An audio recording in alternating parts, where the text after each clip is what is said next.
రాజరాజేశ్వర కాలనీలోని హనుమాన్ ఆలయం దర్శనానికి అడ్డంగా ఉన్న ఫెన్సింగ్ ను తొలగించిన మాజీ మంత్రి కరీంనగర్ ఎమ్మెల్యే గంగుల కమలాకర్.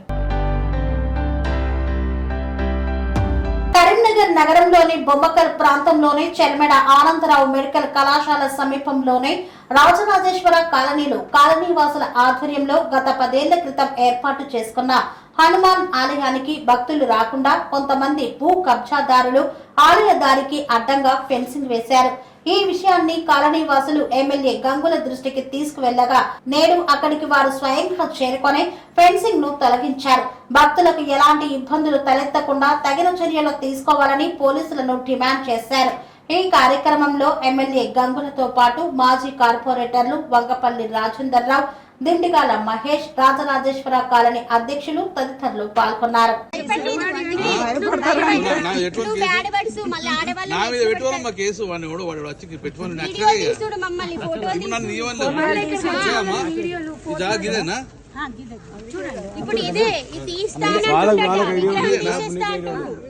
డైరెక్ట్ మనతోనే చెప్తుండు విగ్రహం తీసేస్తా, విగ్రహం వస్తలేడు కదా, తీసేస్తా డైరెక్ట్ ముఖం ఇది కూడా ఓపెన్ దొంగతనం, ఇది ఒక్కటి క్లోజ్ చేసి తీసేస్తా అంటుండే. ఇక ఇది కూడా వాస్తవంగా దేవుని పెట్టిందే సత్యమును కరీంనగర్ రూరల్ మండలం బొమ్మకల్ గ్రామం, గతంలో బొమ్మకల్ గ్రామం ఉండే, ఇప్పుడు మున్సిపల్ కార్పొరేషన్ కలవడం జరిగింది. ఇక్కడ రాజరాజేశ్వర కాలనీ అనేది ఒక లేఅవుట్ జరిగింది 1989లో. 1989లో ఇక్కడ రాజరాజేశ్వర కాలనీ ఏర్పడ్డప్పుడు సుమారు దగ్గర ఒక 200 నుంచి 300 ప్లాట్లు చేయడం జరిగింది. ఆ ప్లాట్లలో చట్ట ప్రకారంగా గ్రామ పంచాయతీ లేఅవుట్ కానీ ఏ లేఅవుట్ కానీ సుమారు 10% ఆఫ్ ద లేఅవుట్ భూమి ఇచ్చిపెట్టడం జరుగుతుంది. ప్రభుత్వ అవసరాలకు కానీ ప్రైవేట్ అవసరాలకు కానీ ఇక్కడ పార్క్ ప్లేస్ కానీ స్కూల్కి కానీ గుడి కానీ ఈ యొక్క కాలనీ అవసరాల కోసము 10% ఆఫ్ ల్యాండ్ ఇవ్వడం జరుగుతుంది. అందులో భాగంగా 10% ఆఫ్ ల్యాండ్ ఇవ్వడంగా ఇచ్చిపెట్టడం జరిగింది ట్రాంగిల్ పర్సన్. ఇది ఈ కాలనీ వాసులు అందరూ కలిసి ఒక టెంపుల్ నిర్మాణం చేద్దామని చెప్పి అనుకొని టెంపుల్ నిర్మాణం చేయడము, టెంపుల్లో ఆంజనేయ స్వామి టెంపుల్ కూడా నిర్మాణం చేసుకోవడం, పూజలు జరుగుతుంది. పూజ జరగక ఒక కబ్జాకారు ఎవరో వచ్చేసి దీన్ని ఈ 4-5 రోజుల క్రితమే దీన్ని మళ్ళీ రిజిస్ట్రేషన్ చేసుకున్నాడు, దొంగ డాక్యుమెంట్ రిజిస్ట్రేషన్ చేసుకున్నాడు. లేఅవుట్లో ఇడిచిపెట్టిన భూమి రిజిస్ట్రేషన్ చేసిన వారు క్రిమినల్ అవుతారు, చేయించుకున్న వారు బాధ్యులవుతారు. సో వాళ్ళు చేసుకొని ఇమ్మీడియట్గా దీన్ని ఈ గుడికి ఫెన్సింగ్ చేసి గుడికి రాకపోకలు బందేసి ఒక ఐరన్ రాడ్స్ కూడా పెట్టేసి లోపలికి పోతే కేసు పెడతా అని చెప్పి బెదిరిస్తాను. సో మేము పోలీస్ దృష్టి తీసుకెళ్ళాం, పోలీసు ఇంతవరకు రాలేదు.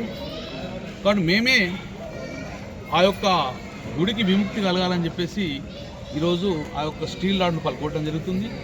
యథావిధిగా పూజలు జరుపుకుంటాం. ఇది లేఅవుట్లో ఇచ్చిపెట్టిన భూమి ఎవరికి హక్కు ఉండదు, ప్రజలకు హక్కు ఉంటుంది, ప్రభుత్వానికి హక్కు ఉంటుంది. కాబట్టి ఈ గుడి 25 సంవత్సరాల తర్వాత రిజిస్ట్రేషన్ ఎవరు చేసిన వారి మీద క్రిమినల్ కేసు పెట్టాలి, చేయించుకున్న క్రిమినల్ కేసు పెట్టాలి. ఈ ప్రజలను భయభ్రాంతకు గురి చేస్తే మాత్రం డెఫినెట్గా చట్టరీత్యా చర్య తీసుకోవాలని చెప్పి నేను పోలీసు డిమాండ్ చేస్తున్నాను. ఇప్పటి నుంచి పూజలు జరుగుతాయి, ఎలాంటి ఆటంకాలు జరుగుతాయి మాత్రం చాలా సీవియర్ పరిణామాలు ఉంటాయని చెప్పి హెచ్చరించడం జరుగుతుంది. రేపు నుంచి గుడి నిర్మాణం జరుగుతుంది, పూజలు జరుగుతాయి. సో ప్రజలకు పోలీసు సహకరించాలి, యాంటీ సోషల్ ఎలిమెంట్స్కు పోలీసు సహకరించకూడదు, ల్యాండ్ గ్రాబర్ పోలీసు సహకరించకూడదు. సో ఇమీడియట్గా చట్టపరమైన చర్యలు తీసుకోవాలని చెప్పి మేము ఈ యొక్క పోలీస్ డిపార్ట్మెంట్ హెచ్చరిస్తున్నాం. కని విని ఎరగని రీతిలో మీ ఇంట జరిగే వేడుకలకు అందమైన వేదిక Shri Lakshmi banquet hall. Functions చేయాలంటే ఇల్లు చిన్నగా ఉందని ఆలోచిస్తున్నారా? చిన్న ఫంక్షన్ కోసం ఎక్కువ డబ్బులు వృధా చేస్తున్నారా? అందుకే మీ సౌలభ్యం కోసం అత్యాధునిక అంగులతో అందుబాటు ధరలో లభిస్తోంది శ్రీ లక్ష్మి బ్యాంకెట్ హాల్. పుట్టినరోజులకు, పెళ్లి రోజు వేడుకలకు, రాజకీయ పార్టీ సమావేశాలకు, కార్పొరేట్ కాన్ఫరెన్సులకు అద్భుతమైన ప్రదేశం శ్రీ లక్ష్మి బ్యాంకెట్ హాల్. మీ ఇంట జరిగే ఏ శుభకార్యానికైనా అతి తక్కువ ఖర్చుతో గ్రాండ్ గా సెలబ్రేట్ చేసుకునేందుకు అనువైన ప్రదేశం శ్రీ లక్ష్మి బ్యాంకెట్ హాల్. మా అడ్రస్ శ్రీనగర్ కాలనీ, రాధికాటు, Saket main road, Kapra, Hyderabad. Pin code number 500062. Booking కొరకు సంప్రదించాల్సిన ఫోన్ నెంబర్స్ 9393142738, 9391808087 మరియు 8234070707.